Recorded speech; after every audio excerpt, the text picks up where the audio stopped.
Senhoras e senhores, doutores e doutoras, mandaram para o Jurídico novamente e aqui estamos. Esse é o Manda pro Jurídico Podcast, seu podcast que de jurídico juridiquês e também o único podcast que você consegue ouvir até o fim, podcast jurídico que você consegue ouvir até o fim. Eu sou o Rodrigo Ávila e naturalmente sigo aqui muitíssimo bem acompanhado de Pedro de Regina e Natália Dias, porém hoje com uma nova contratação para esse episódio. Estamos aqui com um fantástico Daniel Marques, advogado, filósofo, diretor da B2L, Associação Brasileira de Legal Tax e Law Tax. E a gente vai conversar aqui sobre, dentre diversos assuntos, visto que estamos diante de um filósofo, de tecnologia e direito. É um tema que a gente vem abordando muito aqui. E conforme eu já falei em alguns stories, eu fujo muito dos gurus da internet, então eu sempre procuro os especialistas. Por isso que você está aqui, Daniel. Muito obrigado pela sua presença, uma boa noite e, enfim, comecemos o nosso papo, por favor. Muito obrigado aí pelo convite, Pedro. Prazer estar aqui com a Natália. Muito obrigado. Pedro, Rodrigo. Desculpa, eu olhei pro Rodrigo e falei Pedro, né? E, pessoal, muito obrigado. Espero que vocês escutem esse episódio, né? E espero que vocês saiam daqui com mais dúvidas que com certezas. Eu acho que vai meio bagunçar a cabeça de vocês. Vai ser um prazer gigantesco fazer isso. A gente, em meia horinha aqui, gente, que a gente estava sentado, a gente já gravou um podcast, a gente já suscitou N questões, a gente já ficou reflexivo. E será que sim, será que não? Então, ou seja, eu falei, gente, vamos, peraí, vamos começar a gravar. Porque as pessoas precisam partilhar dessa dúvida com a gente também. E lá opinar. Antes que comecemos a gravar de fato aqui, começar nosso papo, eu tenho que pedir para vocês nos seguirem nas redes sociais, @mandaprojuridico.pdc, tanto no Instagram quanto no TikTok. Também estamos no LinkedIn, YouTube, Spotify, Apple Podcast, entre outras plataformas, e toda troca é muito mais que bem-vinda. Inclusive, se você quiser indicar para uma pessoa que possa estar interessada, a gente faz esse pedido porque queremos crescer cada vez mais essa comunidade virtuosa de pensadores do direito desse novo momento, dessa nova geração. Não é mesmo, Pedro?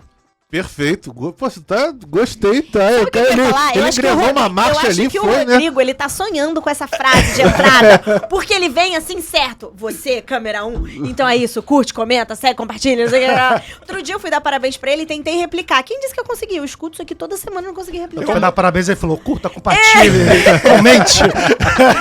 É um mantra, é um mantra. Exatamente. Ele chegou numa sessão com o juiz e falou, curta, compartilhe, comente. Essa aqui é a sustentação oral que você consegue escutar até o fim.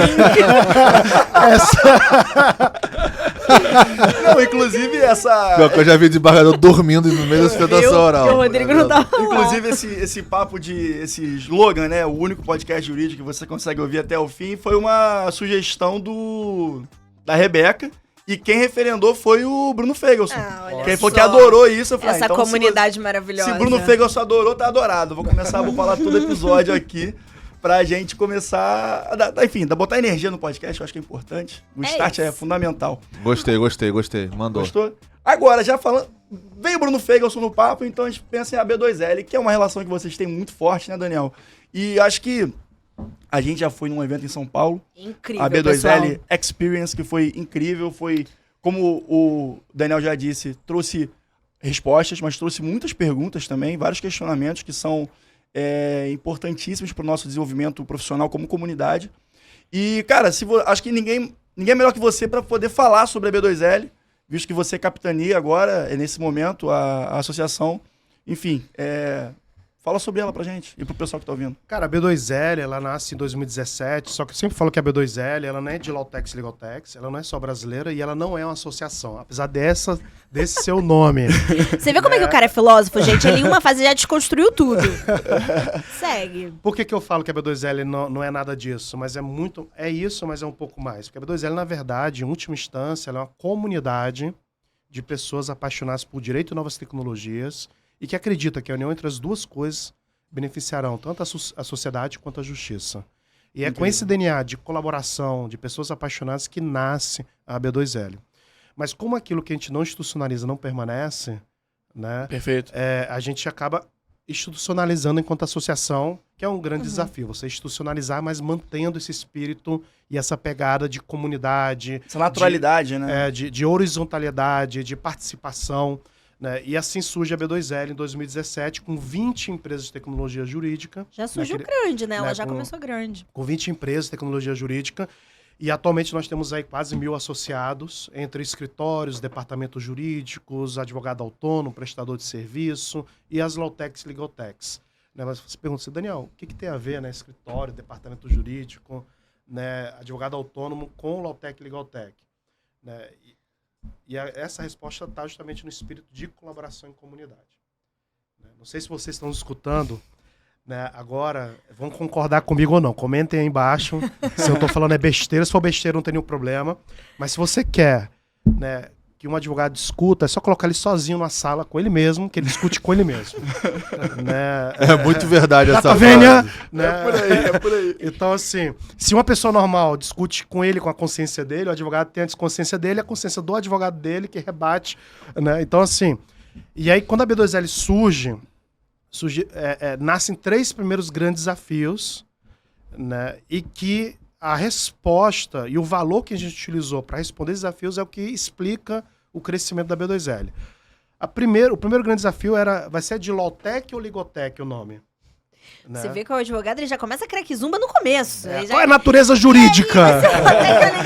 O que vai pegar mais o que a gente fala no Brasil, que a galera fala na gringa? Aí já começa assim. Qual é a natureza jurídica disso? Alguns queriam Legaltechs, porque nos Estados Unidos se fala mais Legaltech, tinham vindo do Vale do Silício, a gente falou em 2017, o auge do Vale do Silício, né?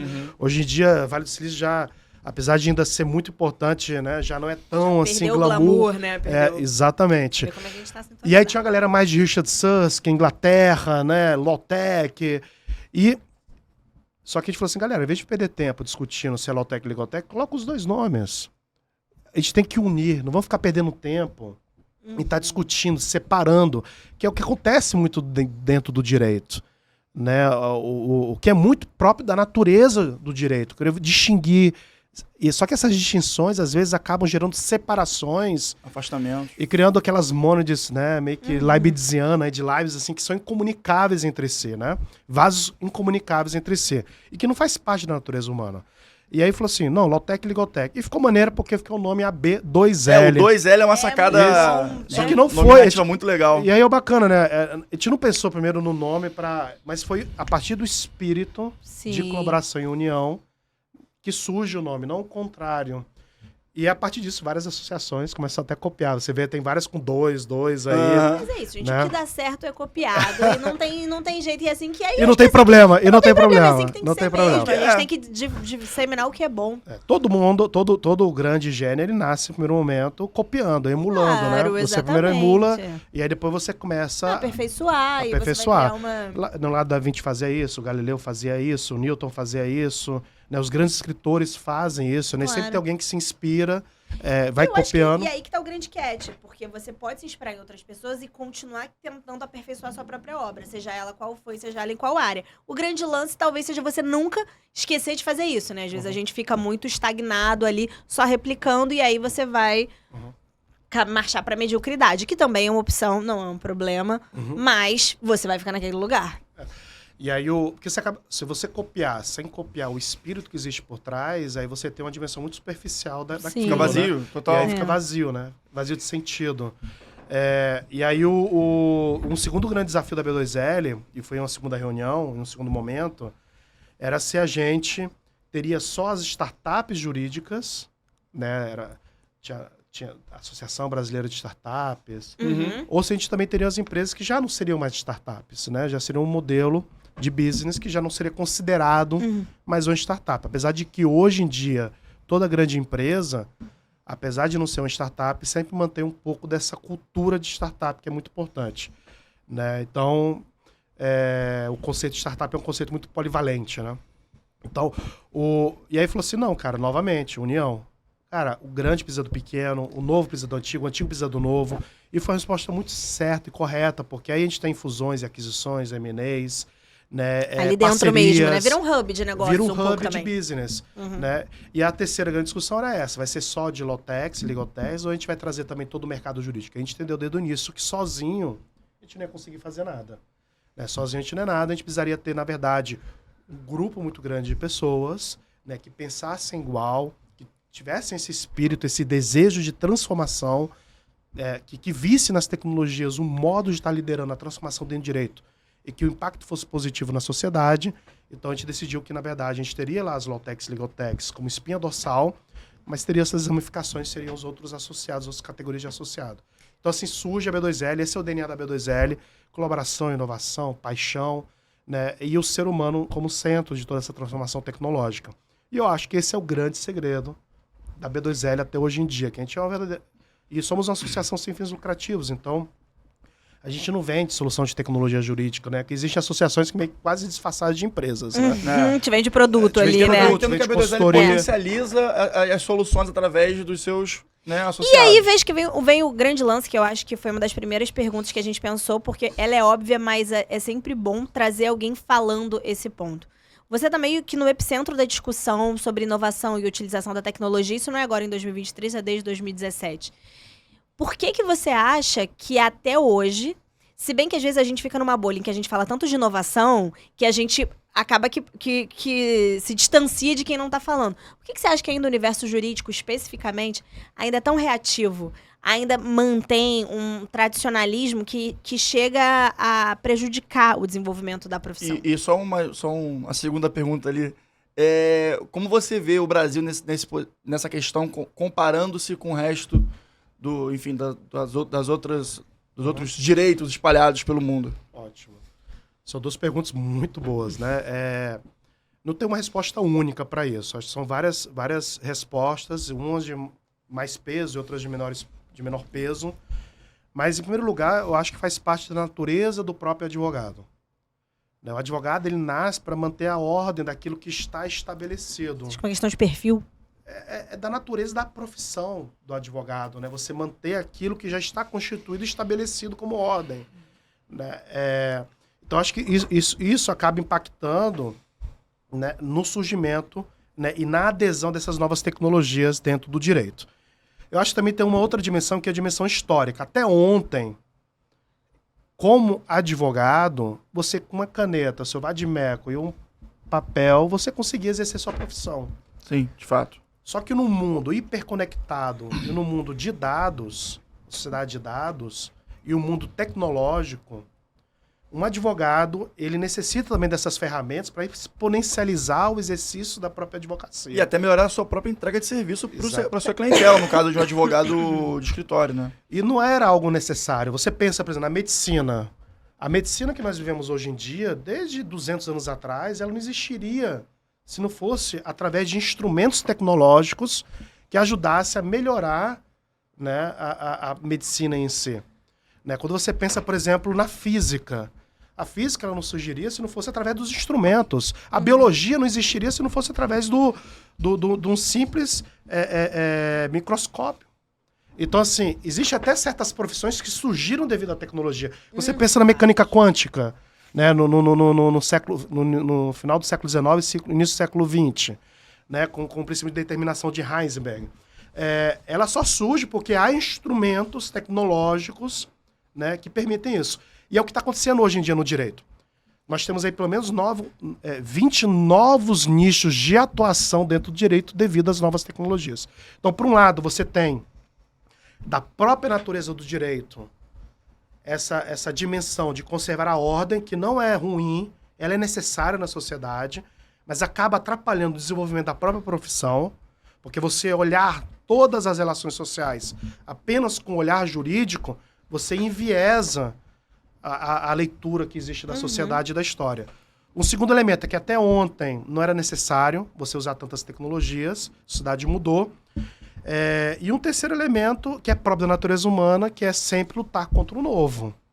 Né? Isso se encontra dentro do direito. E eu acho que um outro elemento também muito importante é sempre um delay. Existe um delay aí entre aquilo que acontece, como você falou, a gente vive na bolha. Entre aquilo que acontece na bolha e até a bolha estourar e realmente permear toda a sociedade. Então sempre existe esse delay. Né? Quando você fala na adoção de novas tecnologias, a gente tem uma curva Bell, né, que é dos early adopters, dos later adopters, né? E aí dependendo, né, dos visionários, early adopters, later adopters, são pessoas... Então tudo isso faz parte da adoção de toda a tecnologia. Quem foi a primeira pessoa a utilizar um Uber? Né? Com certeza a última pessoa foi um advogado. Né? Só pego o táxi, não vou andar Olha aí. Então, assim, qual é o contrato disso? Né? Vamos ler os termos e condições. Exatamente. Né? Então, eu acho que faz. Então, acho que são esses conjuntos de elementos. Teria outros elementos também, mas eu acho que esses, eles ajudam a entender. E aí eu acho muito engraçado, porque assim, existe. E aí dentro do direito, o delay ele é muito maior, né? Muitíssimo. Porque assim, ontem mesmo, hoje, me bateu um vídeo pra mim de uma sociedade. De uma OAB do interior do Brasil, onde eles estavam comemorando uma parceria com uma pessoa que estava vendendo tapete. Né? Olha, estamos aqui vende tapete personalizado, né? E aí você pode decorar seu escritório. E tem um tapete que imita uma grama sintética, parecido com o de golfe, então você pode decorar seu escritório como se fosse... E aí a gente fala assim, num mundo em que praticamente você não precisa mais nem de um escritório, onde as avenidas de onde você pode conectar com o seu cliente, com seus clientes, na verdade está na internet, não mais na rua. Né? Claro, não estou falando que está errado isso. Né? Parece um pouco desatualizado. Enquanto diretor do OAB no interior do Brasil, eu tenho que entender as demandas dos meus advogados que estão ali. Então, é totalmente legítimo isso. E essa parceria, não estou falando que ela não é legítima. Mas eu estou falando o seguinte, em paralelo a isso, é necessário a reeducação da advocacia dentro. E aí é isso, assim, é um desafio muito grande. E aí como você acha que se encaixa o metaverso nisso tudo? Sob o ponto de vista jurídico. Só deixa eu vai lá. fazer uma observação rápida. Não, mas peraí, só deixa eu fazer uma Mas pode observação falar de rápida metaverso, aqui, até porque eu acho que vai pegar o chat gancho. GPT, vai chegar essa Que é o hora. seguinte, quando a gente fala sobre a adoção de qualquer tipo de inovação, que hoje em dia naturalmente se atrela à tecnologia, a gente também, quando você olha casuisticamente para o Brasil, você está falando de um país extremamente desigual, em que antes da gente começar a gravar de fato, a gente está falando sobre eventos, e como o circuito de eventos de São Paulo é um circuito muito mais aquecido do que o do Rio de Janeiro, especificamente jurídico, mas você pode botar estender isso para qualquer área. Então você está falando do eixo grande do Brasil, em que já há uma disparidade absoluta de um local em detrimento do outro. Você imagina quando você está falando de pequenas cidades, então... Muitas vezes quando a gente está trazendo aqui, eu acho que essa ideia também do Manda pro Jurídico, é você disseminar e trazer novas propostas, novas ideias, de um cara que vai ver a B2L, vai entrar lá, vai ver quais são as Lawtechs, Legal Techs associadas, fala, cara, isso existe? Eu nem sabia que isso existia, eu nem sabia que alguém tratava sobre isso. A nossa disparidade social, ela é um fator, eu acho que não é aqui, a gente não tá aqui para falar sobre isso, mas ela é um fator que você não pode deixar de ponderar quando você está falando sobre a possibilidade de você inovar. Porque a inovação depende muito do lugar onde você tá. Ele acabou de falar de uma curva. Se você tá numa ponta, você vai aderir à inovação muito antes de quem tá na outra parte, bebendo de outra coisa, às vezes com uma restrição muito maior, né? Então, acho muito válido. É a segunda pergunta do Rodrigo. Não, e agora em comparação com o resto do mundo também, né? Então, o Brasil, hoje em dia, ele é o Vale do Silício do Direito. Né? O Brasil, ele só perde o número de Lawtechs para os Estados Unidos. Mas aí... A comparação é bem complicada, né? Mas assim, o Brasil hoje em dia não... Mas assim, só em número de Lawtechs, porque até em criação de soluções, a gente está igual ou até melhor às vezes. Por quê? Porque se existe um lugar no mundo que tem conflitos, é onde? Isso é verdade. No Brasil. O Brasil é o país mais judicializado do mundo. Como é que surge uma startup de tecnologia? Ela surge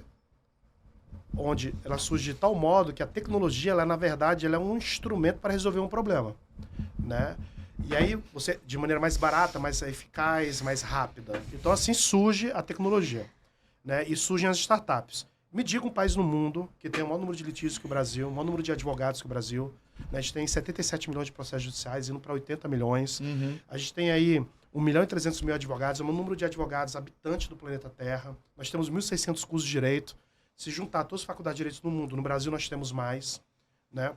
Então você tem aqui um humus de possibilidades, terra fértil, de todos os tipos de problemas. Eu lembro muitas vezes um associado de um grande banco no Brasil, e que uma vez ligaram para ele da Europa perguntando, olha, você já teve esse problema jurídico? Ele, e como? E como é que você resolveu? Então assim, a gente tem todos os tipos de problema jurídico, de todas as esferas, de todos os tamanhos. Então aqui é um verdadeiro laboratório de experimentação de tecnologia e como a tecnologia pode estar ajudando a melhorar isso. Então isso eu acho que não existe em nenhum lugar do mundo, né, como no Brasil. Então o Brasil hoje é o melhor lugar do mundo para surgir os grandes unicórnios, para resolver os problemas através de startups e low-techs. E aí, acho que o grande desafio que nós temos hoje em dia no Brasil é que a diferença de outras referências mundiais, como Estados Unidos, ou Inglaterra, ou até a própria Europa, é a abertura do mercado jurídico. Porque hoje em dia nós temos um monopólio da entrega de serviços jurídicos através do escritório de advocacia, através de advogados, né? Quando você olha para a Inglaterra, nós temos lá desde 2007, nós estamos falando de um país que fez a primeira revolução industrial, né? Sim. E é um país incrível, porque eu acho que ela une muito bem a inovação com a tradição. Não com o tradicionalismo, né? Sim. Não com o juridiquês, né? Porque a linguagem jurídica ela é necessária. Mas a deformação a linguagem jurídica pela linguagem jurídica, que é o juridiquês, ele é equivocado. A tradição ela é necessária. A gente não pode estar constantemente desconstruindo e reconstruindo. Essa é uma visão de adolescente de mundo, onde todo o passado é ruim, eu sou o mais foda, né, do mundo, e foda-se todo mundo, eu vou fazer tudo do zero. É imbecil esse tipo de visão de mundo. Óbvio que o mundo precisa se transformar. Óbvio que, ao caminhar na história, coisas precisam melhorar. Mas quando eu coloco a tradição como finalidade em si mesmo, eu caio no tradicionalismo, que é uma deformação da tradição. Então, na Inglaterra, você perguntava o que eu vejo que é o grande desafio que tem no Brasil. Na Inglaterra, desde 2007, a gente tem o Legal Service Act, onde se permite em que empresas que não são escritórios de advocacia ofereçam serviços jurídicos. E de maneira muito regulamentada e organizada isso. Conversando com a Cristina Blacklaw, ela foi a primeira mulher presidente da OAB Nacional, da Law Society, né, da Inglaterra, né, que é parecido com a nossa OAB, ela falou que no primeiro momento foi um grande desafio, que houve uma grande resistência da advocacia. Mas no segundo momento, a percepção dela e o que está acontecendo na Inglaterra é que o bolo cresceu. Porque os escritórios começaram realmente a inovar. Porque a competição começou realmente a acontecer. E aí os escritórios de advocacia se transformaram em verdadeiras empresas de tecnologia jurídica também. Fizemos uma visita na Inglaterra no ano passado, e daqui, quando você assistir esse episódio... Semana que vem o episódio? Semana que vem. Então, eu vou estar, na outra semana, vou estar indo para Nova York. A gente fez uma visita para a Inglaterra em outubro do ano passado. Esse ano também vamos novamente para a Inglaterra em outubro. E a gente visitou a Pizzent Manson. Os Pizzent Manson, os maiores escritórios de advocacia do mundo, fatura, se não me equivoco, 2 bilhões de pounds por ano. E eles têm no escritório 300 programadores. Caramba. A gente visitou a Simmons & Simmons, que é outro escritório de advocacia. Quando algum cliente chega para oferecer algum tipo de problema jurídico, o que eles olham? Eles têm um leque de soluções de tecnologia jurídica que eles oferecem para os clientes. E quando não tem, eles constroem. Eles viraram uma soft house de legal e eles viram só... uma incubadora, né, de novas soluções. O cara vem, traz um problema, você começa a desenvolver. Você tem um developer ali, ele desenvolve. E não só isso, eles fecham parcerias com clientes. O escritório de advocacia pode falar assim, eu vou ser sócio dessa nova empresa contigo. E aí existem escritórios de advocacia que estão abrindo capital na bolsa de valores. Então, você tem, a partir do momento que você abre o mercado, gera maior competição, você gera, na verdade, uma maior eficácia, maior eficiência e novas oportunidades surgem. Sim. Então, isso aconteceu já na Inglaterra, está acontecendo na União Europeia. Então, tanto Portugal quanto Espanha estão com regulações para poder pensar na abertura do mercado jurídico. E nos Estados Unidos já existe aquilo que a gente chama de sandbox regulatório, que é um modelo de regulação através de experimentação que surgiu na Inglaterra, né? E que nós temos no Brasil. Eu participei do Marco Legal das Startups e a gente colocou lá no Marco Legal das Startups o sandbox que não é utilizado, né? Acho que praticamente só o Bacen utilizou uma vez. Então, assim, eu acho que o grande desafio no Brasil é essa, é a abertura. Eu sei que é um tema que eu estou falando sumamente polêmico, porque a tendência geral da advocacia é ver o mercado e a oferta de serviços jurídicos como um bolo finito, limitado. Mas, na verdade, o que a gente está fazendo é uma profunda injustiça aos advogados como um todo. Você pensa o seguinte, eu sou um advogado autônomo no interior do Brasil, né? Cara, me diga qual é a pessoa, indivíduo, ser humano, sozinho, que consegue atender cliente, defender o cliente, construir peça, montar um escritório, cuidar da contabilidade, fazer marketing, prospectar, atender o cliente. A gente está pedindo para cada advogado ter uma vocação a ser praticamente empreendedor. Sim. Isso é verdade. E o empreendedorismo, apesar de eu defender muito o empreendedorismo, não é uma vocação universal. Não. Tem pessoas que têm uma tarefa, que é uma tarefa muito mais de execução, né? E aí, eu acho que com o surgimento de novas empresas que podem oferecer serviços jurídicos, vai existir muito mais mercados para poder absorver esses advogados que estão perdidos. Muito mais business diferentes que vão permitir com que essa massa gigantesca de advogados possa atender, né? E possam começar a fazer parte. É um tema muito novo no Brasil, né? Anota aí, você acha polêmico esse tema? Mas, ó, o Rodrigo no acabou Brasil de já não escrever- poderia, né? Porque na OAB já você não pode, o escritório de advocacia só sócio. Tem que ser advogado, você não pode ser sócio de sociedade com seu cliente. Tudo isso que você falou, você vai ter que reformular a OAB todinho de cabo a rabo para poder viabilizar tudo isso aqui. Mas não é que eu seja contra. Só que tem que mudar a legislação completa no Brasil para poder viabilizar aqui internamente É o que isso. aconteceu em outros países. Aconteceu na Inglaterra, está acontecendo em Portugal e na Espanha, e está acontecendo também nos Estados Unidos. Então você tem, por exemplo, nos Estados Unidos, sócios de escritório de advocacia que não são e donos, que não são advogados. E, Daniel, o que eu faço com o meu escritório? Se você quiser continuar mantendo o seu modelo, eu quero manter o modelo atual de sociedade, de unificação e responsabilidade entre PJ e PF, porque paga menos imposto e tudo isso, você mantém. Mas aqui a gente vai ter vários modelos diferentes. E é bem interessante que lá na Pisa de Manso, ele mostrou um framework incrível, que é o seguinte, ele fez uma tabela que era grau de complexidade de serviços jurídicos, era uma vertical, né? Eu não mostrei no evento da B2L Lautech Experience porque começou atrasado, né? A palestra de abertura começou atrasada. Já vai depois, Daniel. Fala. E aí como é que vai ser, que depois é a gente muito bom, fala. galera merece. Mas eu ia mostrar lá no evento. E aí ele e um outro de preço.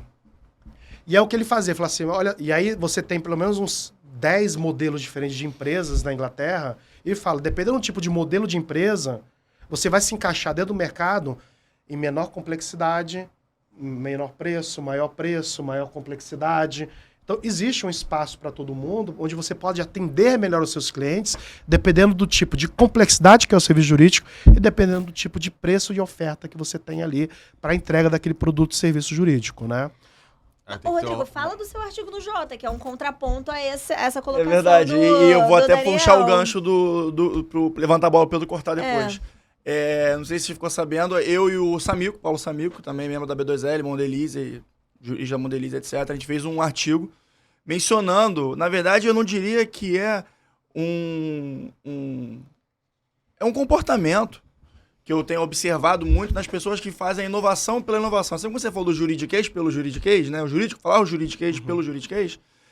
O vício na inovação, sendo que essa inovação não vai trazer nenhum propósito, não vai atender nenhuma demanda específica. Ele quer só mudar a regra do jogo. Não, mas por que isso acontece? Porque vem acontecendo. Mas o porquê isso vai acontecer? Aí a gente pode buscar em diversas outras fontes de conhecimento, seja na psicologia, seja na sociologia, seja na antropologia, na filosofia também. O porquê disso? Porque eu entendo que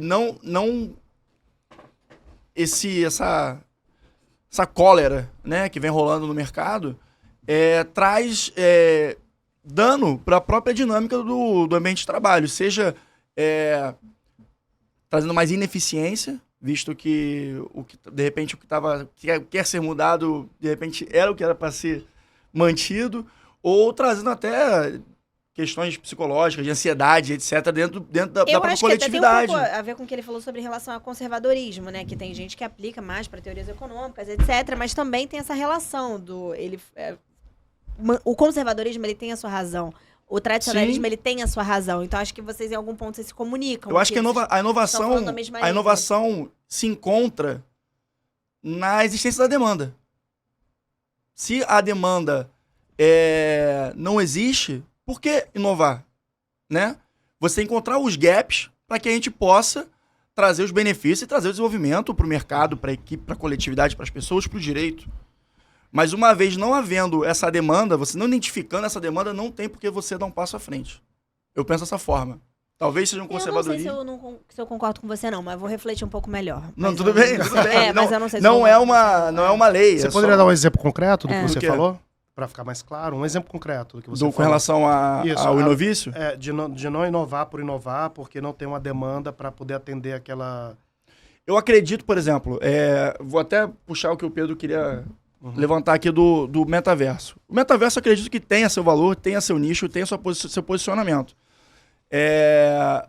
Entretanto, eu vi uma cólera digital que todo mundo queria ser expert no metaverso, todo mundo queria colocar no metaverso. Só que, cara, de repente, a sua atuação ali, para aquele momento, o metaverso não trazia nada de benefício, de novo, de potencialização para o seu negócio e para a sua atividade profissional. De repente, em algum momento pode acontecer. Mas uma vez não havendo isso, está só perdendo tempo.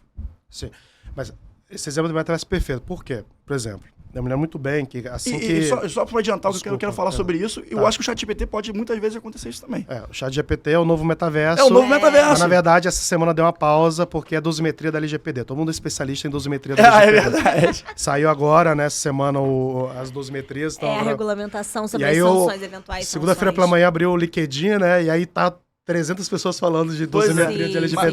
Mas Pedro, mas eu até entendo o furor justo. O Pedro quer levantar a questão do metaverso, tem mais uma coisa para adicionar na roda do Acho metaverso? que vai no sentido que ele vai acabar respondendo a minha pergunta, mas como que a gente pode encaixar o jurídico para ter um proveito no metaverso? Porque assim, eu lembro que quando surgiu o metaverso, eu vou abrir um escritório no metaverso. Eu vou fazer uma audiência no metaverso. Tipo, vou comprar uma parte da lua. Um grande jogo de roller coaster, né? Que cara, você monta lá o seu joguinho, mas no fundo não tem proveito prático nenhum. Porque você não consegue dali extrair, seja alguma questão financeira que te dá um proveito, ou seja que vai adiantar a sua vida prática no dia a dia.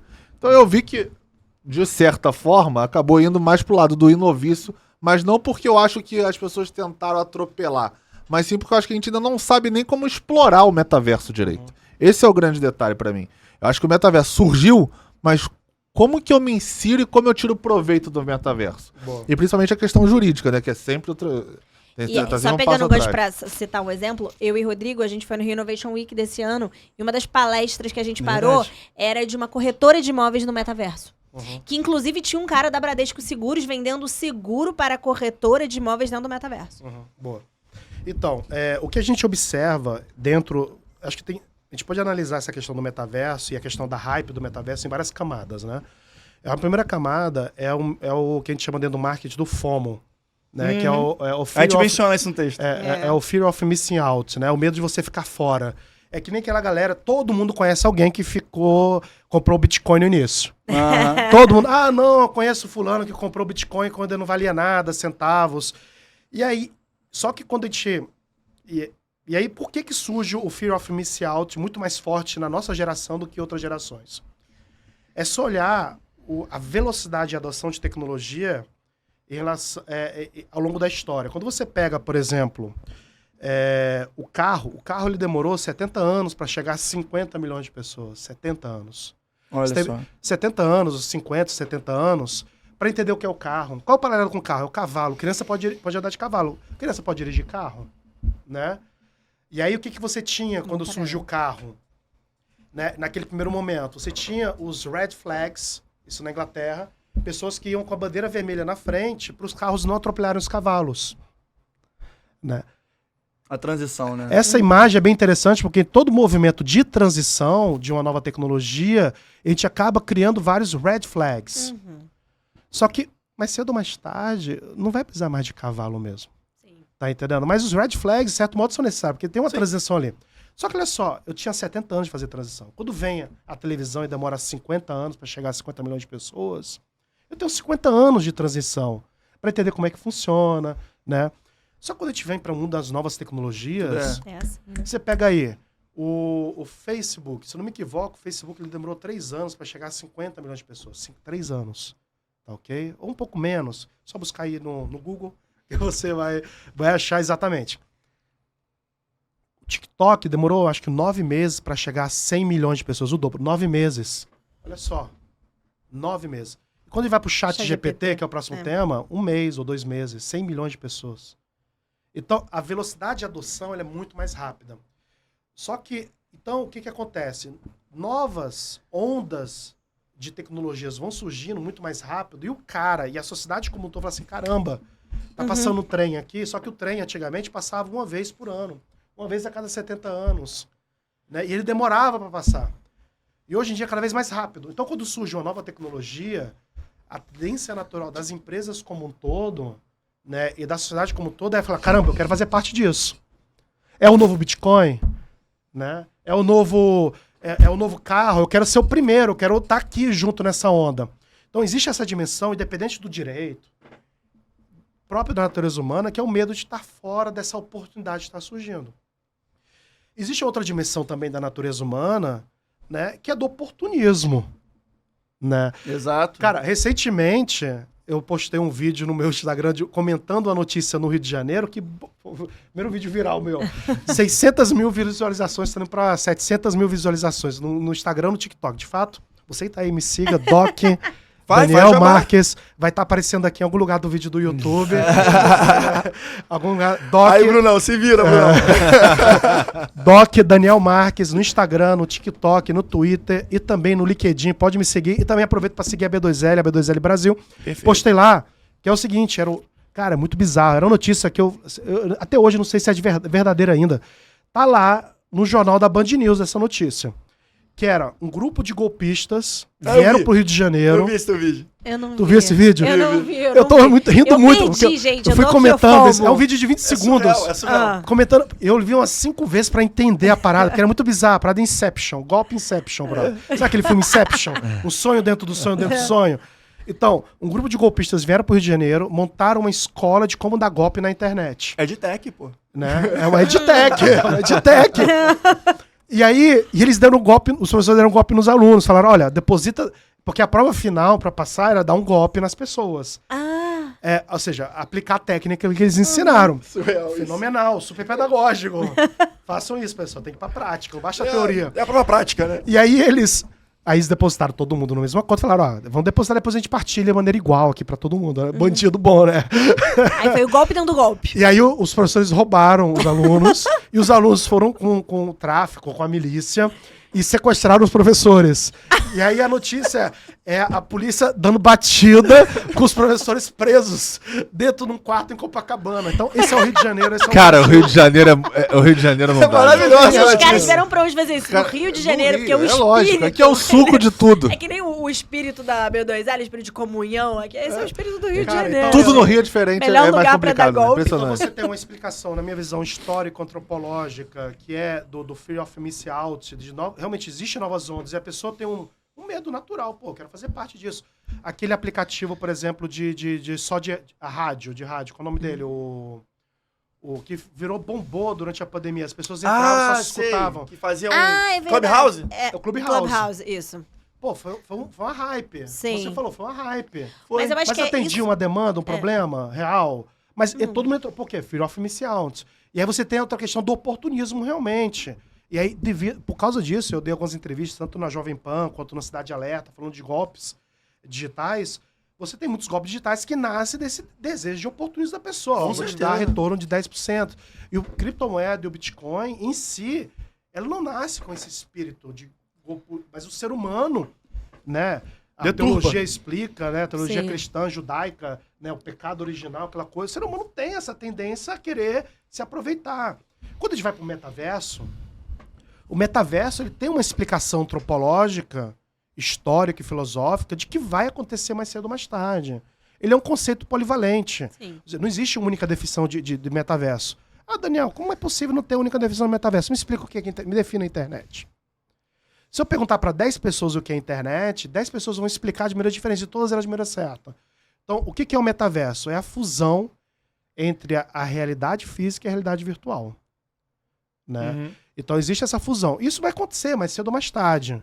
Né? Durante a pandemia, o que houve foi uma aceleração. Né?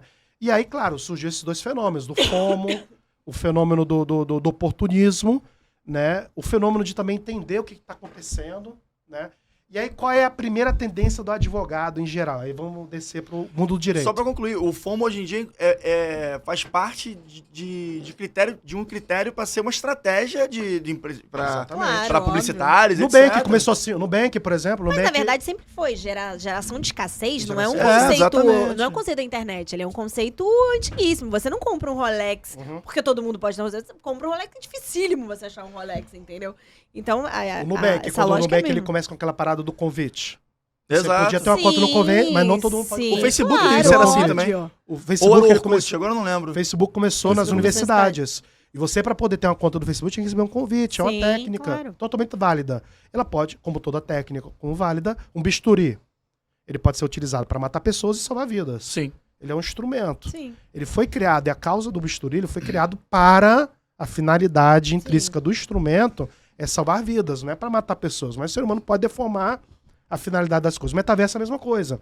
E aí a gente junta o metaverso com o advogado. O que acontece? O advogado, Corretor, infelizmente, vive numa dimensão muito forte, fala muito do juridiquês da advocacia, mas a visão da aparência, do mármore, da biblioteca, do terno, do formalismo, Concreto. da forma pela forma, Sim. caindo no formalismo. Não é que eu seja contra certas normas e regras, óbvio, são necessárias, mas quando tem. E não tô falando mal do seu terno, tá muito bonito, Não, tá, Pedro? imagina. Eu sei que não, né? Não tô falando disso, mas assim, o cara achar que por vestir o terno vai ser um excelente advogado. Ah, é. E aí isso se replica no metaverso. Ah, vou colocar então um escritório no metaverso e lá vou ganhar dinheiro. Mentira. Porque enquanto... E aí saiu uma matéria, eu até fiz uma matéria, acho que no Estadão, na Folha, não me lembro agora, falando disso. Escritório XYZ montaram escritórios no metaverso. Porque tem a dimensão da hype de se posicionar, Sim. que por um lado é legítimo, mas os outros acabam copiando aquilo, achando que aquilo vai trazer o dinheiro. Ah, eu vou então entrar no metaverso, ter um escritório lá, comprar o terreno, porque o escritório X, Sim. que é muito bom, muito eficaz, incrível, também tem, e assim eu vou ganhar dinheiro. Mas não é. Lá eles fizeram isso porque no escritório tem 300 milhões de lugares, 300 milhões de business, falou, também vou me colocar aqui.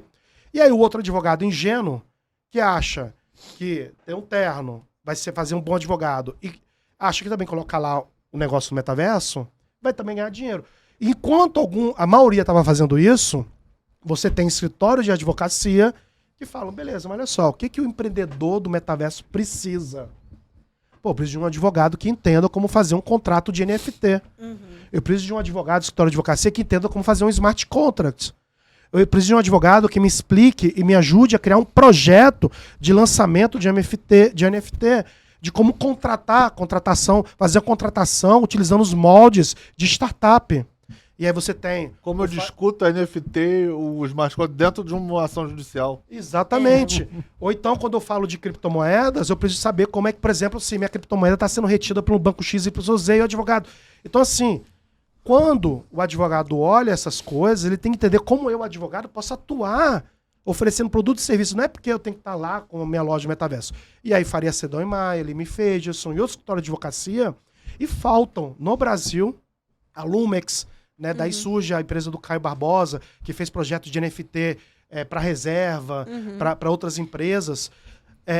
Faltam, na verdade, no Brasil, advogados que entendam de metaverso e atuem no metaverso, porque não entende de smart contract, não entende de contrato de startup, não entende de como montar um projeto no Web3, não entende. E faltam, existem projetos de grandes empresas para a Web3 e para o metaverso, e não tem profissionais do direito que atendam essas demandas. Então, isso é atuar no metaverso, não é montar a lojinha e ter um avatar. E aí, Pois é. aí tem uma OAB no Brasil, né, que aí lança alguns critérios de como atuar no metaverso, alguns bem interessantes, né, do tipo segurança da informação, né, tudo isso que é importante realmente, né. Aí no último lá, aí eu tava até legal no início, aí no final fala lá, o advogado deve usar o avatar condizente com a sua profissão. Ah, mentira. Dentro do meta... Sim, Eu tava pensando tem, eu tava tem. pensando isso como piada. Eu ia chutar Não, de piada. tem isso. E aí você fala, essa não deveria ser a preocupação da OAB. A preocupação da OAB deveria ser, como é que eu posso conversar com as grandes universidades, como é que eu posso conversar com os grandes cursos de pós, o curso como a Future Law, New Law e outros cursos que existem aí, para que eu possa fazer com que o maior número de advogados possíveis estejam preparados para atender a demanda do mercado, que você comentou. Inserido no mercado. A demanda, inserir ele no mercado como profissional do direito e não ficar preocupado se ele está usando um avatar com terno ou sem terno, com tatuagem ou sem Aí tatuagem. é brincar de The Sims, né? Então, Basicamente assim, é isso. Não é isso. Então o metaverso, pessoal, não é você ter lá um espaço na Roblox. Isso não é advogar no metaverso. É você, enquanto profissional de direito, entender de direito empresarial, entender de contratos, entender de projetos, entender de segurança jurídica, segurança da informação, segurança da tecnologia e atender esses empreendedores para que eles possam desenvolver seus business, né? Então, Isso é atuar no metaverso e tem um mercado gigantesco. Agora, claro, com o fim da pandemia e com as pessoas voltando a circular nas ruas, você tem uma diminuição. E não só isso, com o aumento dos juros nos grandes países e o secar da injeção de capitais em negócios de riscos, né? Porque é um negócio Sim, de risco, claro. é um negócio a longo prazo, o metaverso, né? Você tem o quê? Você tem a diminuição da oferta de produtos e serviços nesse ambiente. Mas é algo que vai tá acontecendo, já está acontecendo, e mais cedo ou mais tarde vai voltar, porque daqui 2 ou 3 anos, os juros vão baixar novamente, vai voltar a ter capital no mercado, e vai começar a surgir novos negócios relacionados a metaverso, Web3, como já tem. E aí aquela pessoa que está aqui trabalhando nisso é aquela pessoa que vai ser necessária no mercado daqui 2 ou 3 anos, né, para estar atuando. Eu acho que o mercado vai acabar criando profissionais para capacitar novas gerações. Então, assim, os professores que me ensinaram na faculdade nem se discutia metaverso, porque não existia. Nada do que a gente está falando aqui, NFT, Bitcoin, Smart Contracts, nada disso existia. Então, assim, não tinha nem ninguém para me ensinar. São coisas que eu vou ter que aprender na minha vida do dia a dia, parar para estudar se me interessar e aí me especializar nisso. Então, como é que o cara expede um mandado de pagamento de Bitcoin? Né? Vai ser dúvidas que a pessoa que estiver ali, óbvio que eu tô falando de forma até jocosa, mas são demandas que surgem com novas tecnologias que vai se criar uma cadeira sobre isso na universidade? Como é que vai rever Excelente a sua pergunta. grade? Entendeu? Acho que são coisas que têm que ser debatidas. Existe uma discussão dos anos 80, na época que começa, anos 80, 90, quando começa a surgir a internet, que é justamente toda a questão de propriedade intelectual, de um juiz que dá uma palestra nos Estados Unidos, esqueci o nome dele, acho que é Paul Kingor, que ele dá uma palestra que é sobre a lei dos cavalos. E ele fala justamente disso. O pessoal está começando a copiar, né, fazer xerox dos livros. Isso é na época da xerox ainda, não tinha nem internet. Né? Como é que a gente lida disso? Vamos criar uma lei proibindo sobre a xerox. E aí ele dá um exemplo, compara dos cavalos, né? E aí ele começa a comparar. Vamos ter que criar uma lei só para os cavalos? Ou será que, por exemplo, na verdade o que a gente tem que estudar é direito empresarial, direito contratual, direito não sei o quê, e aplicar esses conhecimentos que são gerais a elementos específicos sem precisar necessariamente estar criando a lei. E a gente tem no Brasil, infelizmente, um tesão regulatório. Sim. E sofremos de regulação precoce por causa disso. Né? Porque a gente tem uma vontade gigantesca de querer ficar querendo criar lei para coisas muito específicas que a gente nem sabe se vai continuar existindo Sim. no espaço e no tempo. Então, o primeiro passo que eu acho que a gente deveria ter enquanto professor de direito, advogado ou regulador, é entender o que já existe e como o que já existe pode ser aplicado nessa nova realidade. Né? Porque o que vai acontecer é que eu vou criar uma lei, quando essa lei ficar pronta, ela de repente vai estar já defasada. Com certeza. Como aconteceu na época aqui no Brasil das Olimpíadas e do Mundial, que criaram toda uma lei de aluguel de quartos, e quando ela ficou pronta já tinha acabado o Mundial, já tinha acabado as Olimpíadas. Então, assim, o nosso modelo regulatório, nós já temos um modelo regulatório sandbox, que é experimental, que permite você fazer experimentações em pequenos pontos específicos, testar. Quando você vai para o aluno de direito, qual é a minha tese? E aí, pessoal, é opinião pessoal, tá? A minha tese é o seguinte, no futuro, mais do que técnicos de direito, a gente vai precisar de filósofos do direito, juristas. Porque as mudanças são tão grandes e tão rápidas que a gente sempre tem que buscar os princípios. E através desses princípios entender os elementos concretos que estão surgindo. Tá ok? O problema em relação ao ensino jurídico não tem a ver com tecnologia, tem a ver com o ensino jurídico em si. Em primeiro lugar, a gente tem um número totalmente desproporcional de cursos de direito no Brasil. A gente já falou nisso aqui, inclusive. Entendeu? Primeiro, Regulação, não tem nada a ver filtro, com tecnologia, não tem nada a ver com tecnologia, não tem nada a ver com tecnologia, não tem nada a ver com inteligência artificial, não tem nada a ver com metaverso. Segundo ponto, vamos lá, eu sou aluno de direito e eu não gosto de direito penal, né? E aí, eu tô dando um exemplo, né? Por que que eu, como aluno de direito que não gosto de direito penal, tenho que estudar direito processual penal 5, 4, sei lá, até o último ano da faculdade, no último período, brother? Pra quê? Pra quê? Pra quê? Então, assim, eu gosto muito do modelo inglês, né? Mas não é o único modelo, existem outros modelos. O aluno, durante 2 ou 3 anos, teoria, brother. Teoria. Porque Porque assim, a técnica, que é como aplicar a teoria, a prática, ela é essencial, ela é importante, senão isso você não advoga. Perfeito. Como é que protocola, como é que faz o acompanhamento, quais são os prazos.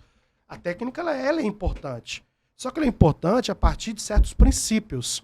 Se eu domino os princípios, a técnica pode mudar e eu não fico perdido. Sim. Vou dar um exemplo muito simples. Pandemia. Decide-se que que os prazos estão suspensos. Lembra? Lembro. Uhum. Você lembra disso? Brother, 99% da advocacia entrou em desespero. Como é que eu vou fazer? Se o prazo suspende, como é que eu vou receber meu dinheiro? Como é que eu vou ganhar? Como é que vai ser? Entra em desespero. Um absurdo isso, não sei o quê.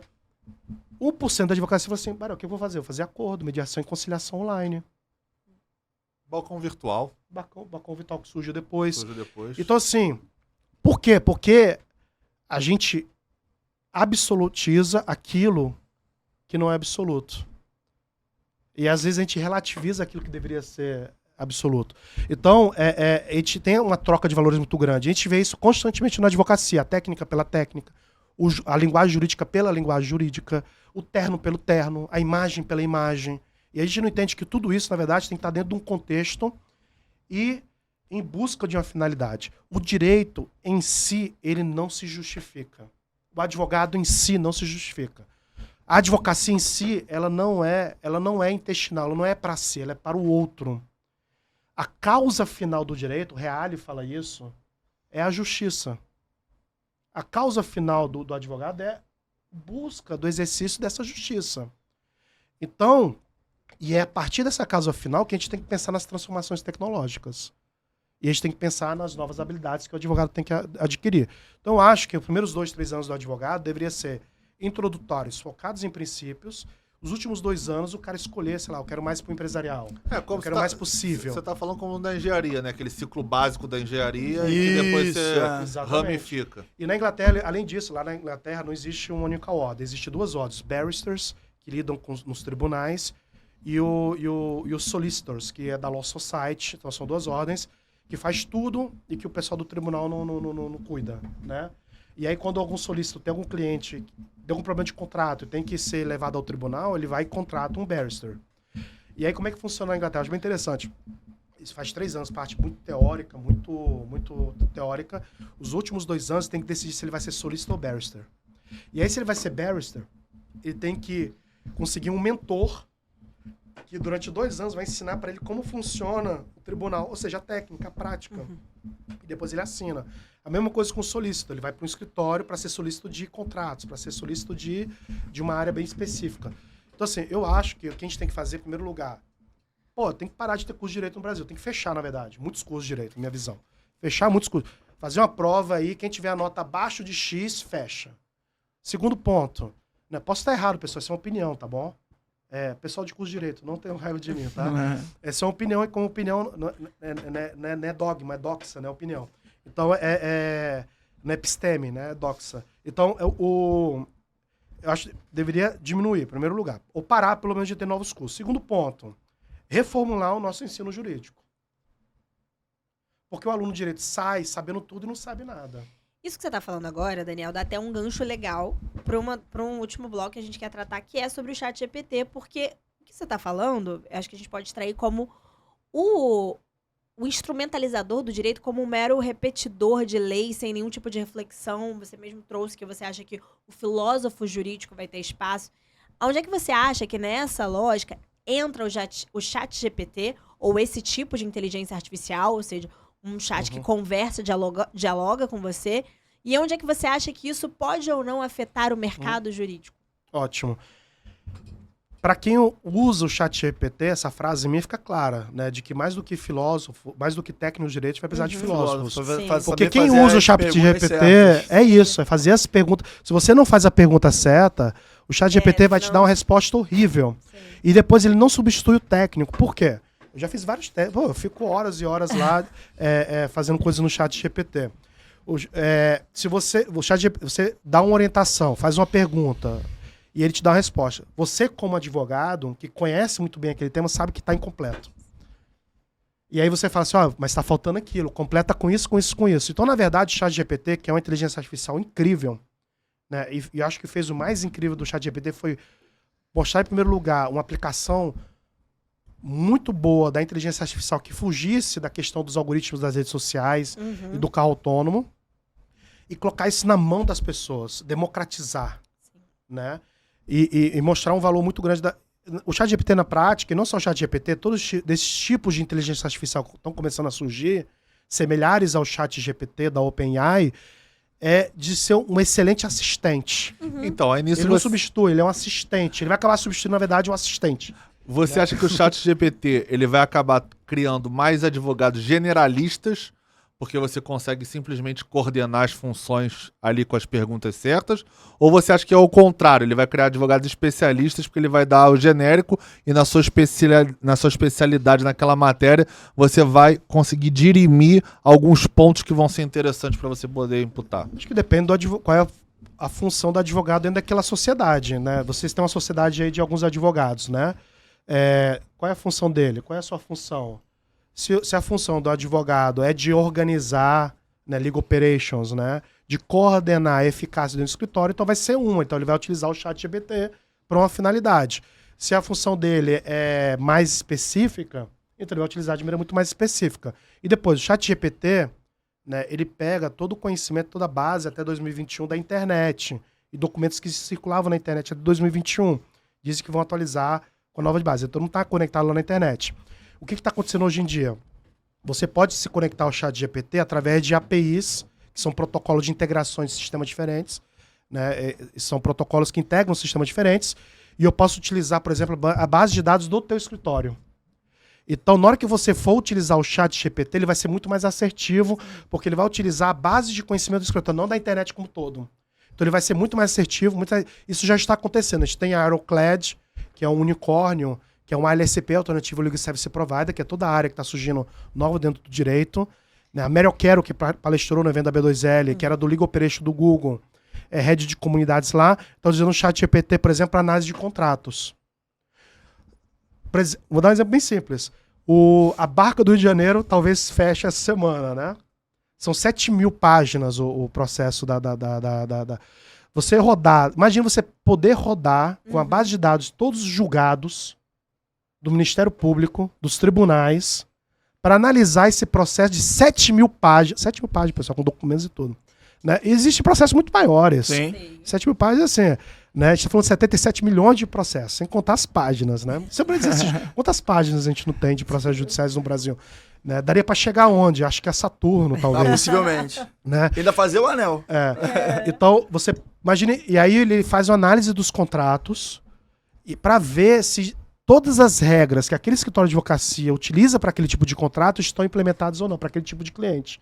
Então, ele é uma excelente ferramenta para acelerar o processo, né, de análise de contratos. Mas, em última instância, quem que assina aquele M&A? Quem que assina aquele contrato? A juíza da Colômbia utilizou para uma decisão final. Mas, no final, de quem está a assinatura? Da juíza. Então, isso não vai diminuir a responsabilidade do advogado. E qual foi o seu intuito, Daniel? Você fez um experimento que ficou famoso, que tá pipocando agora na internet, que é fazer o ChatGPT passar na prova da OAB. Qual foi o seu intuito? Primeiro intuito foi a curiosidade. Será que ele passa ou não passa, né? É o que move o ser humano, a curiosidade. Um dos elementos para a filosofia, ela tem 3 elementos para ela surgir. Uma delas é a curiosidade, que é a capacidade de se perguntar. Isso que está faltando muito, né? Hoje em dia a gente são muitos técnicos de executar. E muitas vezes não temos o tempo, e aí outra coisa importante na filosofia que é o ócio. Sim. No ócio para você pensar, para perguntar. E o último elemento importante é a capacidade de maravilhar-se. A gente perdeu também essa capacidade de maravilhar-se. No verão do Rio de Janeiro, em Ipanema, na Barra, é muito comum você aplaudir o sol, que é um modo de mostrar a maravilha, de ver aquela beleza, né? E a gente perdeu a capacidade de maravilhar-se no direito. É tudo tão... Parece que é tudo tão chato, tudo tão burocrático, tudo tão maçante, tudo tão automático. E esses 3 elementos é o que eu acho que a gente precisa resgatar. Por isso que eu falo, mais do que técnicos do direito, a gente precisa de filósofos. O mundo grita por filósofos do direito, porque a gente confunde a filosofia como algo não prático, mas é totalmente uma visão equivocada do que é a filosofia. Né? É de pessoas curiosas, pessoas que realmente têm um tempo para poder refletir sobre isso é muito difícil, né? Mas não é tanto, porque o brasileiro, só no WhatsApp, a gente gasta em média 4 ou 5 horas. Né? Então, tempo a gente tem, na verdade, a gente utiliza mal o nosso tempo. E, por último, a capacidade de maravilhar-se. Quando a gente fala da prova da OAB, eu fiquei curioso. Falei assim, pô, será que ele passa ou não passa? Porque tinham feito um experimento nos Estados Unidos. E não tinha passado. E eu tinha feito esse experimento em janeiro, dia 3. Eu vi esse experimento nos Estados Unidos no início do ano. Aí no mesmo dia eu fui fazer. E aí na mesma prova, não passou, tirou 36. Na primeira fase, eu não fiz a segunda fase. Bateu na trave. Acontece. 36. E aí eu fiz novamente, recentemente, antes do carnaval. Sexta-feira de carnaval. Vou fazer o quê, né? Fazer o quê, né? Pular bloco. Oh, Provinha da OAB de leve. Vamos ver, passei 1 hora do meu tempo. Porque eu fui imputando pergunta por pergunta, né? E aí eu imputava pergunta sem dar nenhuma orientação. Só jogava pergunta. Mas às vezes ele não dava questão. Aí às vezes eu mudava a orientação. Falava assim, olha, me fala das 4, A, B e C, qual que é a correta. Né? E aí ele ia me dando. E algumas vezes ele dava uma justificativa gigantesca que fazia com que o processo demorasse mais tempo. Eu falava, pessoal, dá só a resposta, por favor, A, B ou C. Né? Sem explicar, né? Então, assim, então a gente fez, ficou famoso, né? Eu divulguei. E aí, segunda vez passou, né? Então, pra provar que passar na OAB não é fácil, nem pro chat de GPT. É verdade, tem que dar uma estudada, tem que, porra. Agora, assim, o pessoal se pergunta, mas é fácil, colou. Eu acho uma coisa muito importante. A gente tá numa sociedade que é do acesso. O acesso ele é cada vez mais fácil. Isso.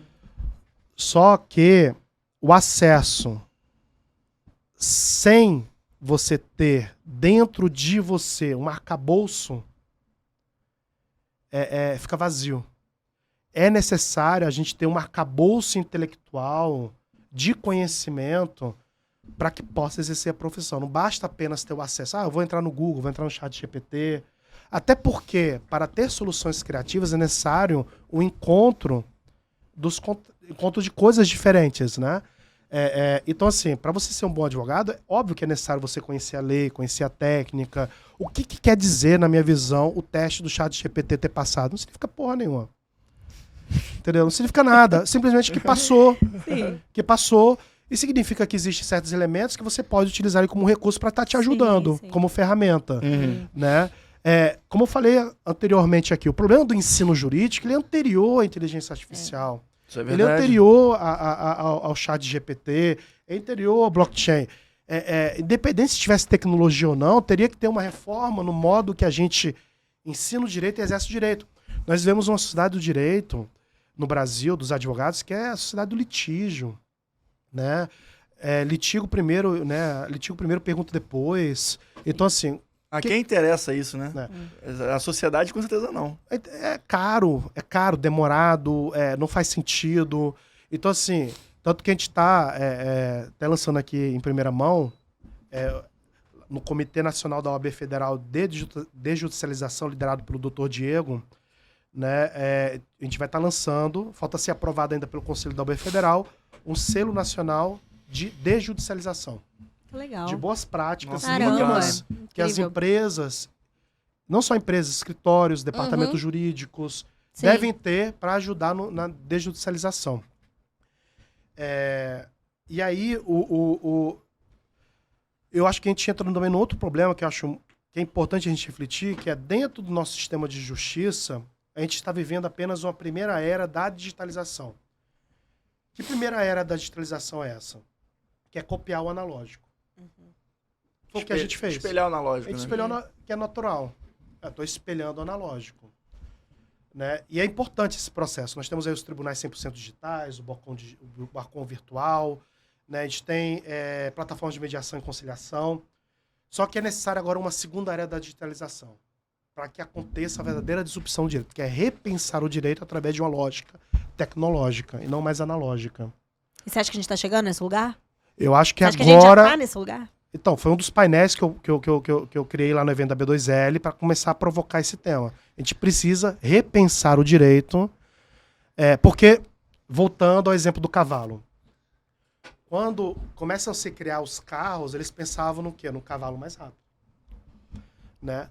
Só que você não precisa de um cavalo mais rápido, você precisa de um outro tipo de veículo, totalmente diferente. Eu sou velho, né? Então, na minha época, os celulares, eles eram... Você lembra que os celulares estavam cada vez menores? Né? Então, quanto menor o celular, melhor. Né? E aí chega e Steve fala, não, na verdade, os celulares não são celulares. Eles são computadores que a gente tem que carregar no bolso. Então, mesma coisa no direito. A gente tem que repensar a partir da necessidade das pessoas, né, novos mecanismos de resolução de conflitos. Buscar na fonte mesmo da demanda, né? A partir- a nossa atuação como Que é profissional. o que faz. E aí é necessária uma verdadeira interdisciplinaridade no direito. Sim. A salvação do direito, da justiça no Brasil, não está no direito. Não que... Pessoal, entendeu bem? Aí eu vou fazer um disclaimer. Na B2L, a gente sempre defendeu, eu sempre defendi que o advogado é e sempre vai ser indispensável. Isso é fato. Independente de chat Sempre GPT ou existiu metaverso. advogado, sempre vai existir. Só que está surgindo um novo modelo de advocacia, como sempre existiu ao longo de toda a história, pessoal. A advocacia que a gente vive hoje não é igual a de 200 atrás, que não é igual da época do Renascimento, que não é igual da época do período romano, do período grego. A advocacia, ela é dinâmica. E é estúpido pensar que ela não vai ser modificada segundo as necessidades. E segundo as necessidades, causa final da justiça, das pessoas. Então a gente precisa. Por quê? Por que a gente precisa fazer isso? Porque não existe mais algo pior. E isso é muito... Para quem lida com startup, isso é claro, do que digitalizar processos, procedimentos ruins. Porque você só escala o problema. Sim, com certeza. Por isso que a gente tem 77 milhões de processos judiciais. Porque quando era analógico, era mais demorado. difícil. Existia Agora você um facilitou. filtro natural. Claro. Uhum. Agora você abre o portão. Aí a solução é o quê? Ah, não, vou diminuir. Não. Né, A solução é tu criar vários portais para o advogado não saber como é que ele entra com a ação judicial. É dificultar o PJE. Colocar vários tokens, né? TJE, token da Justiça Federal. Você tem que instalar o Windows. Eles têm um plano, hein? Eles têm um plano. Já fazem isso. Já né? fazem Você de não sabe. propósito. Você não sabe que você não advoga no dia... Talvez seja esse o plano. Já, token, você tem que ter... Cara, é um absurdo. Internet Explorer num, Chrome no outro. Exatamente. Mas já tem Lautec que resolve isso, tá? A gente tem Lautex que você instala um único token virtual e se conecta com todos Com os todo. tribunais, É. sem precisar estar instalando no seu Sim. computador. Tava lá na feira da B2L, inclusive. Da B2L. Então, Inclusive. acesse a página da B2L, b2l.org.br, entre lá em comunidade, radar dinâmico, e lá vocês vão ter 300 empresas que vão estar para todos os tamanhos, gostos e sabores. Sabe o que eu achei do chat GPT, Daniel? Que essa discussão toda, e aí eu também não sou filósofa, mas eu gosto da reflexão filosófica da vida de uma maneira muito simples. Hoje em dia não somos grandes estudiosos, mas de forma simples. Se não filosofando oeste, filosofando oeste. Se você É não está isso. filosofando está. Faz o mestre Yoda, gente. Toda vez que eu vejo alguém falar sobre chat GPT e aí discutir sobre várias perspectivas, a única coisa que sempre me vem é sobre como isso deixou claro em todas as discussões agora, porque é uma coisa que todo mundo tá falando, sobre como é importante refletir. Porque se você Exatamente. lê mais de 2 parágrafos sobre o chat GPT, você entende que ele é um mero reprodutor de conteúdo, que inclusive está colocando em xeque agora qual é o conteúdo de base da internet. O que é fundamental para todos nós é que a gente sempre tenha poder reflexivo, e como você falou, filósofos que operam o direito, e você conseguir analisar, entender, ter um tempo para absorver, não ser engolido por esse frenesi que a gente vive, e conseguir pensar como é que eu posso fazer, como é que eu posso melhorar, para não ser um inovício, para que eu consiga aplicar ou trazer uma forma de inovação que seja de fato útil, que ela agregue, que não seja uma inovação pela inovação, que não seja só uma demonstração de fome, que seja uma reflexão. Eu até falei no episódio passado que a gente fez um pequeno ganchinho para sua entrevista. Eu disse que assim que eu me formei, eu tatuei um trechinho do poema de Drummond, que fala: as leis não bastam, os lírios não nascem da lei. Eu falei, eu tava antecipando o chat GPT, que me adianta o chat GPT para passar na prova da OAB? Isso quer dizer que ele vai ser um bom advogado? Se o chat GPT fosse um advogado? Então, eu acho que é uma reflexão que eu acho que todo mundo tem que trazer sobre como é importante, como a tecnologia está mudando tudo e que não tem a menor condição de você ignorar isso. Isso não é algo crível se você quiser se manter no mercado de trabalho. Mas que também não é esse barata voa que as pessoas estão vendo.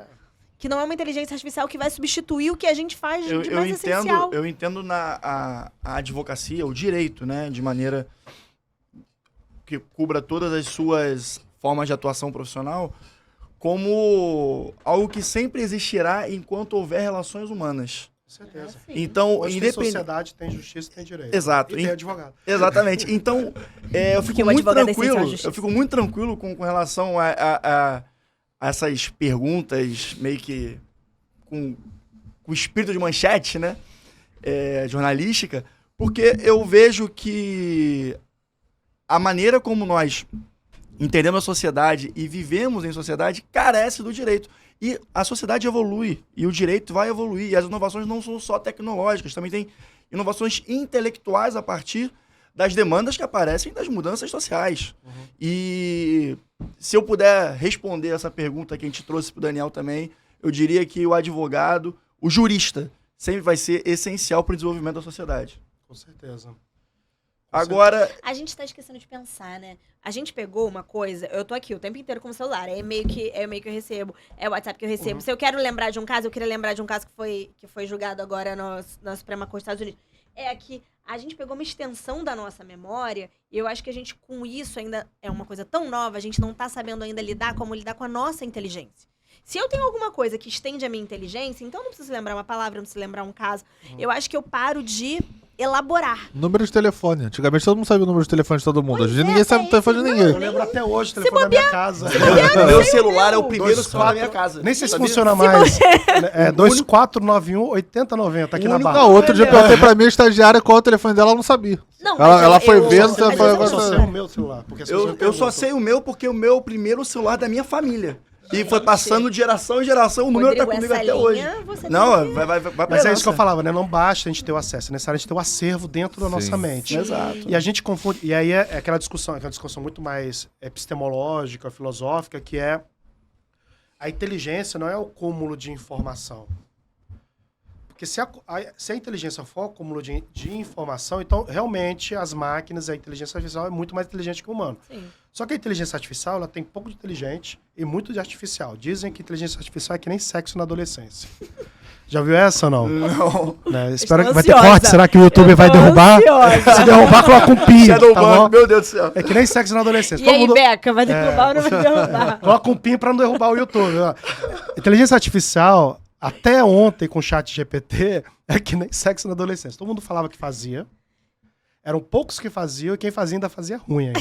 Então, assim, e agora a gente está vendo realmente né, está amadurecendo a utilização dessa ferramenta e democratizando a utilização da ferramenta.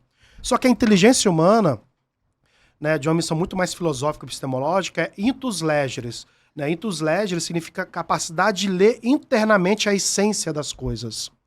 Que é a grande pergunta filosófica. Quando a filosofia surge com os pré-socráticos, o que eles queriam? Eles queriam entender como é que é possível a unidade diante da diversidade. Ou seja, como é possível que essa planta aqui tenha sido uma semente e que vá ser uma árvore. E é o mesmo ser, é o mesmo ente.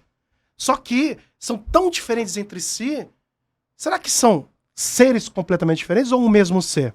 Como é possível a unidade? Aí eles começavam a buscar arquê. Qual é o princípio de todas as coisas, né?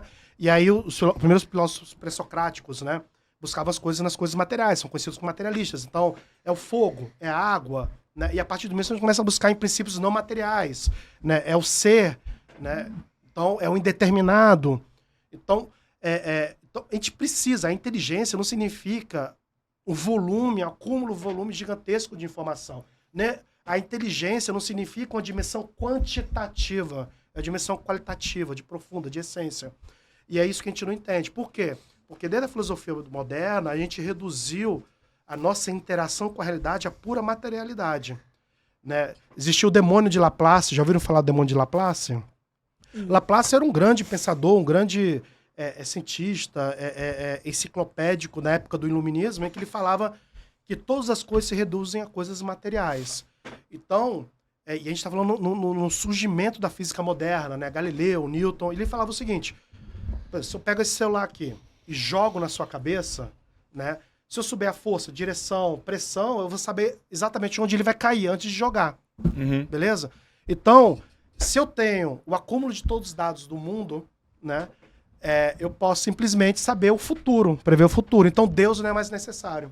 Né? Então, isso chama-se o demônio de Laplace. Ou seja, Deus não é mais necessário porque tudo se reduz à materialidade. O único problema que tem é que a gente não consegue colocar todos esses dados dentro da máquina, né? E a partir disso descobrir o que é o passado, o presente e o futuro. Só que a inteligência é muito mais do que materialidade. Existe um conjunto de princípios que são imateriais e não tocáveis, não tangíveis em relação ao ser humano, que são muito mais profundos. Essa capacidade de intus legere. Então a máquina, e aí entra outra discussão, que é meu doutorado de inteligência artificial, que é a questão da máquina que a gente vê no Netflix, né? Será que a máquina vai ser estilo Matrix? Né? Ter consciência, que é a super inteligência artificial. Ou então, estilo Exterminador do Futuro, né? Que a gente vê muito na ficção, né? Será que é possível isso? E essa discussão não é uma discussão técnica, é uma discussão filosófica. Né? O que a gente tem hoje em dia, tudo relacionado à inteligência artificial, é o que a gente chama de Narrow AI, inteligência artificial fraca. Ou seja, o ChatGPT só faz aquilo que o ChatGPT faz. Ele não dirige um carro. Né? Ele não faz outras coisas que outras inteligências artificiais fazem. Né? Então, que é diferente do ser humano. O ser humano ele possui um tipo de inteligência que chama-se inteligência geral. Então, por exemplo, se eu luto jiu-jitsu, né, e eu tô andando na praia e caio, eu consigo utilizar a habilidade de rolamento no jiu-jitsu na praia. Se eu tô no jiu-jitsu, sei lá, e aí o cara tá me amassando, no dia a dia eu falo assim, tem que estar confortável no desconforto, porque quando eu treino é assim, né, porradaria, né, e bomba. Então, assim, o ser humano ele consegue aprender certas habilidades e aplicar em outras áreas. Porque a formação da virtude humana, ela não é individual. Toda vez que eu aprendo uma habilidade nova, eu aprendo várias habilidades em conjunto. Né? A virtude humana, o modo de aprender habilidades do humano, ele é em conjunto. É como um cacho de uva, que sempre vem todo cacho junto. Né? Então, assim, a habilidade humana. A máquina não é. A máquina são específicas. Mas Sam Altman, que é o presidente, o dono da OpenAI, ele acabou de lançar um doc, tem nem 3 dias, falando que a OpenAI vai ser a primeira empresa a lançar uma Artificial General Intelligence, AGI. Então vamos ver, eu não li ainda o paper dele, eu quero ver se vai ser possível realmente. Excelente. Então eu tô achando que a gente vai precisar de um 2.0, Daniel, pra gente falar, depois que você lê esse paper, pra gente falar aqui sobre É muito isso. interessante mesmo, mas nosso tempo nesse momento está acabando, Daniel. Apesar da efervescência de assuntos que estão pintando. Gente, cada um minuto aqui é um muita insight reflexão. novo. Eu achei muito interessante, mas antes de a gente chegar no nosso final aqui, eu gostaria de agradecer a galera do Seu Podcast, aqui a Casa do Seu Pod, onde a gente faz as gravações semanais e oferecem toda a infraestrutura para que a nossa carroça ande. E eu gostaria de usar o nosso marketing by FOMO, que é dando uma Isso. caneca Perfeito. pro Daniel. Todos os Obrigado. nossos convidados ganham uma. Daniel, espero que você goste. É um pequeno mimo. Ao nosso Muito pequeno obrigado. mimo. Para que você lembre de nós. Quando você estiver no seu estádio lá de ócio criativo, você bebe um Toma cafezinho, um cafezinho. chá, Eu uma adoro, na aguinha. moca. Isso! Depois do almoço faço na moca. Bom E, demais. e é isso, pessoal. Mais um podcast entregue. Baita podcast, inclusive. Tem um recado final, Tem um Daniel? recado final? Tenho. Pessoal, se vocês me permitirem, a gente vai ter o AB2L Lowtech Experience. Perfeito. Então, a gente vai estar lançando a pré-venda na semana que vem. Maravilha. E aí eu vou pedir para colocar aqui, o link que pode ir para um grupo do WhatsApp lá do evento, e lá a gente vai fazer o pré-lançamento. Lá nós vamos ter palestra do Richard Susskind, que é um dos grandes visionários do direito. Incrível. Ele quase foi expulso da Law Society, porque nos anos 90 ele falava que todo advogado ia utilizar e-mail. Caramba, que loucura. Essa discussão parece idiota, mas não sei se vocês pegaram um pouquinho a memória. Era a discussão do WhatsApp, há 2 anos atrás. Verdade. O advogado deve ou não deve usar o WhatsApp? É É verdade. um absurdo, vai contra a dignidade do advogado utilizar o WhatsApp. Era uma discussão. Então, assim, parece ridículo, mas a história meio que se repete com modos diferentes. Então, e ele fala de todas as nossas profissões. Ele tem um livro incrível, Tomorrow Lawyers, onde ele fala todas as profissões novas que iam surgir e estão surgindo agora. Assim, realmente o cara é fora de linha, fora de curva. Então ele vai estar lá, vai ter Allen Overy, né, um dos maiores escritórios de advocacia também, que utiliza a inteligência artificial e tecnologia para fazer investigações de alta complexidade, como a Lava Jato, por exemplo. Então, e mais do que isso, o AB2L Lowtech Experience, ele é totalmente diferente de um evento jurídico. Tá, okay? Ele é muito mais do que um evento jurídico. Ele é uma verdadeira experiência de troca, de compartilhamento, e aí tem música, tem arte, e tem várias Tem tudo. surpresas É que incrível. vocês verão lá. maravilhosa. Então convido vocês a seguirem a página da B2L, a B2L Brasil. Também me seguirem, Doc, Daniel Marques, né, lá no Instagram, no LinkedIn.